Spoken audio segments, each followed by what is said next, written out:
Yeah, welcome back to the YouTube channel Malawian Cameras. Pali ma update awili.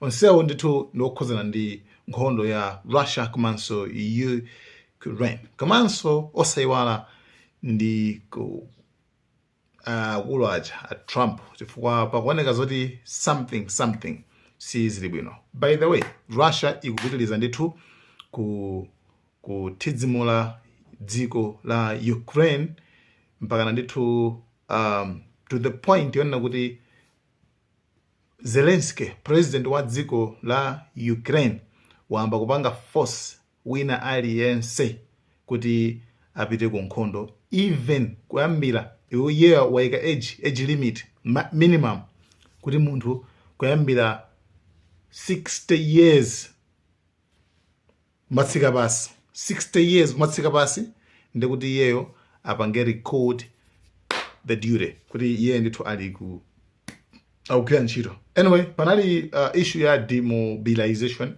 nalongosolapo nkhani yokhuzana ndi kusinthanitsa asilikali kuti awapita ena abwerera akapume ena apite ena abwerera akapume, komano zikuoneka zoti Zelensky imeneyo sakuyigula nawo yayi, akuti iniyo mukapita mwapita mukabwera kumeneko mukadzawina nkhondoyo.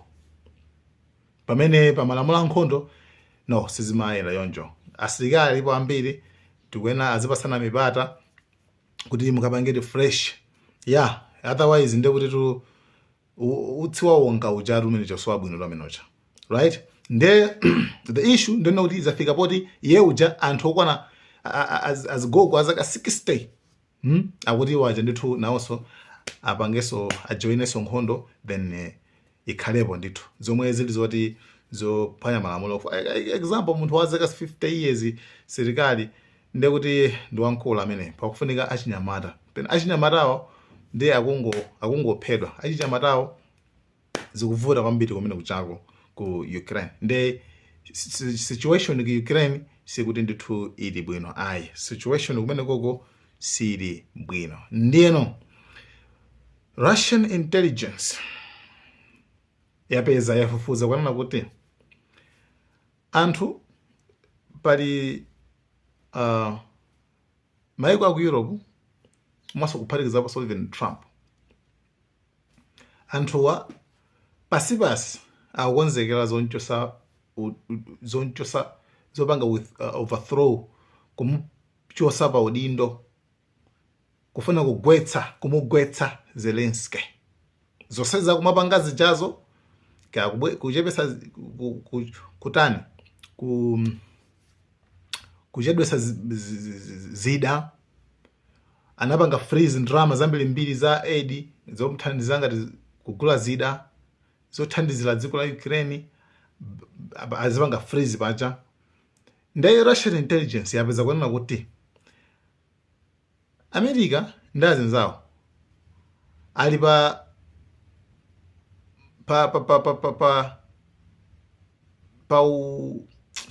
what? They are on the verge of overthrowing his government. His government.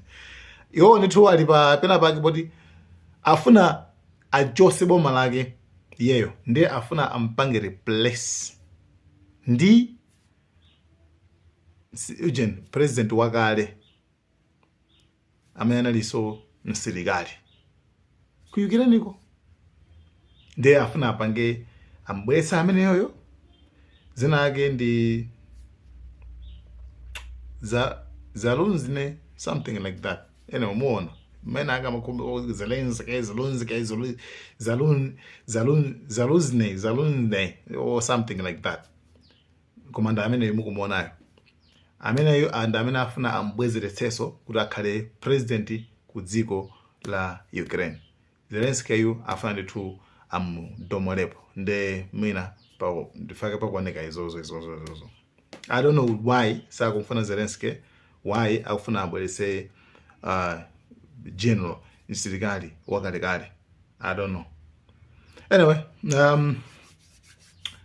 number 3 nkhani ndiyokhuzana ndi paliso Medvedev, former president wa ku Russia, wayambaso nkhondo yake iyeyo pakati pa iyeyo ndi Trump.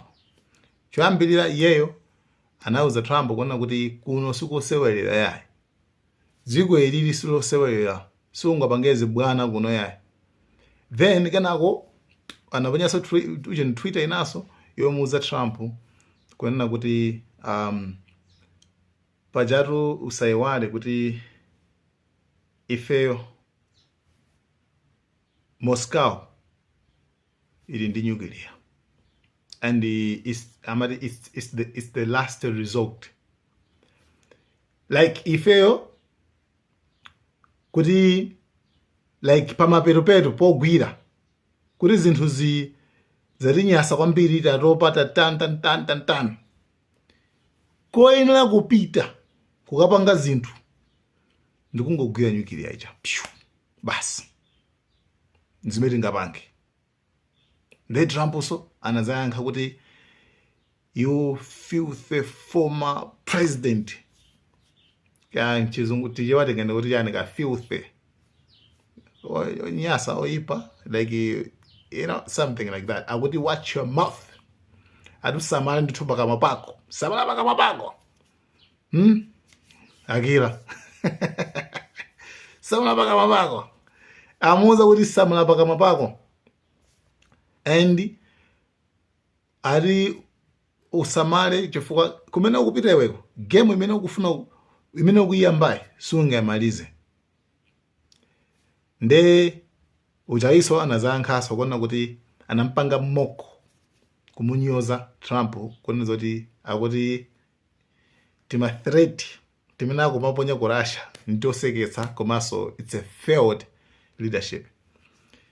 Zungu senza kuti iye walephera paya pachapo walephera, ndipo palibe chimene akupanga cha nzeru cha serious choona kuti iyeja chingapangise Russia tengenenge. Komanso akumunena kuti Russia iye akuiopa Russia, akunjenjemera Russia. Iyeyo ndi mmene wamunenera Trump. Izo ndi zimene ndithu zikuchitika pakati pa former president wa dziko la Russia komanso ndi Donald Trump.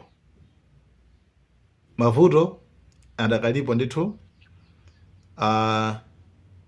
maiko angokhala chete, komano issue so yomalizira imene tingakambe pano ndiyonena kuti paliso dziko la Canada paja panali ndi UK imene matipanga recognize ivomereza kuti Palestine ndi dziko ndithu mu September. Canada yaso yabweranso kachi number 2 nayonso ina kuti tivomerezaso ifeyo Palestine kuti yoyo ndi dziko. So pambuyo pakuti kwa china Netanyahu afuna kuti anthu acha wapheretu wonse kwapha wonse, kenako iyeyo kenako atenge kumalo kumene kuchako, koma akamalizana ndi kumene akathana ndi kumene kuchako sikuti akuthala pampoyayi ndikuti apitanso ku Jordan, ngakhale kuti president wa ku Jordan nayenso mulo wake sikugwira amayithanizira Israel, komano tomorrow azizoti ndi iyeyo. Akachoka pamenepo ndithu ndi Lebanon, akachoka pa Lebanon ndithu pamenepo azafika ku Egypt, akachoka ku Egypt ndithu ndi ku Syria, akachoka ku Syria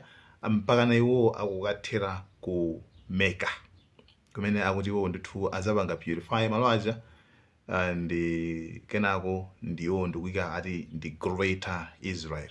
Nde I think ndinakupasaniso ndi video imene ndithu inakamba rabbi wankulu amene amalongosola nkhani imeneyo. Nde I don't know kuti maiko oyandikirawa sakuziona zimene zizi sakuthandizirapo, then sakuzizoti akathana ndi Palestine age ndekuti iwo they are the next. Nde anyway guys, thank you so much. Iyo ndithu ndi update imene timafuna kuti tipatsane lero, then afterwards iso ndithu chifukwa cha mabizi wezi kumabe afterwards tipatsana so update so inaso kuti tione kuti dziko tizenda limodzi be kuti apaso I think sena campus za Iran apa nde tiende limodzi kuti tizidziwa zoti kodi dziko chikuchitika njani. Fo zangu zindikatsiku ina yake apa zioneka ngati kuti chibomba china chake chifukwa anthu nkhani ndi amabomba anthu angopikisana mabomba yayi, anthu angopikisana pyu pato pa nkhondo yokathama ma push up major I think inata pawa ndioti olo zimimba kuno olo osakathamanga yayi koma nkhani ndinoti iweyo mungopanga build zida mukazimanga zida basi mungokhala mkalumo kano basi phe kumangodina pyu kungopanga target chibomba chikagwera apa pyu pyu anzathu ndithu mkhondo imene akumenya ndi imeneyo ifeyo ndikuti setinati tono tikutsalira kwambiri tidakalimira khasu anthu oti tidakalimira khasu saini imodzi ndoti anthu adakali mmachani ma-20s ndikulimira khasu mzungu anase kulimira khasu liti for example anase kulimira khasu kale ife adakalimira khasu.